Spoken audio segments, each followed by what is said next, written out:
Now, 2 people have succumbed to cholera in the Kenyan capital, Nairobi, where 40 cases have been confirmed. The East African nation is just one of several others battling to contain the spread of the waterborne disease. South Africa, Zimbabwe, Mozambique and Malawi are among those with confirmed cases. To talk us more about the scourge and why the disease continues to spread unabated, I'm joined by Nigerian medical expert Dr. Uyilawal Okhuaihesuyi, who's joining us from Missouri in the United States. Doc, a very good evening. Appreciate your time today. Now, thank you for having me. So let's talk about cholera and why it's such a significant public health concern, particularly on the African continent. Yeah, well, cholera is a public health alarm that we need to take into consideration, mostly in the African countries. Basically, it was a health hazard in low socio-economic places that would need to make a noise, enough orientation, and telling the world that some people still have an endemic and pandemic from the cholera disease. Cholera disease is caused by Fibro cholerae, which is a bacteria that is spread through water and food that are contaminated, most times gotten from water that are contaminated in low socio-economic places, in IDPs like in Nigeria and some other places.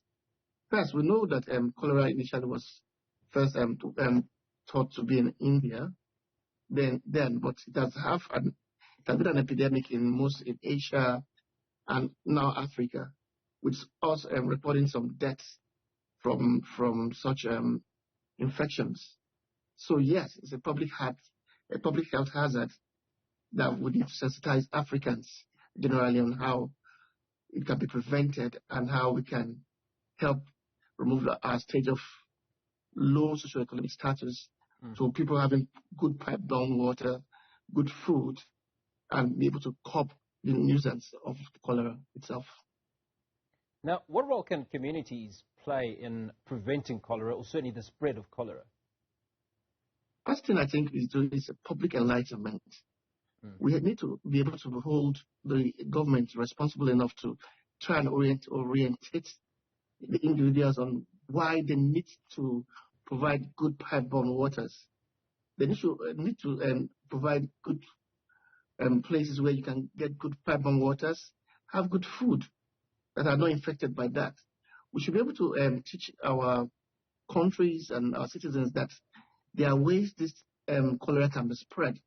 In order to break such spread of the cholera, we should be able to make life much better for them, so that they can get good pipe-borne water, they can get medical facilities where they can tend to give them treatment promptly.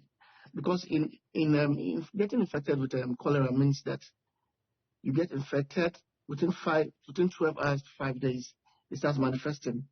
And with that, it leads to a lot of watery diarrhea, which are some of the symptoms we get from them, with them even leading to shock.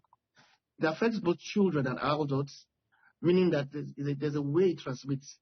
And we are aware that the cholera has the 01 and 0139 species are the most ones that have caused infestations within individuals. So first, the government needs to be able to provide good living environment for all individuals, good water, food, shelter. Because like if you go to other slums, like in Nigeria, we call it Mukokola place, where there are plenty of dams and people live on water. It's full with people being infected with such cholera. Or you go to where internationally displaced persons are, like in the Boko Haram infected areas in Nigeria, where people are clumped together in camps, where they are not able to reach good water, no good living environment, are not able to eat good food. Those are ways they can be infected. So the government should be able to try to provide good housing for their people, good water, feeding, and be able to have small camps where at least you get first aid. They're able to give them set intravenous lines for them, get rehydrated, in order to prevent them from dying from cholera, which has been a nuisance for some time now. Dr. Uyilawal, I appreciate your time on Africa Today. Dr. Uyilawal giving us a narrative around how cholera can be prevented.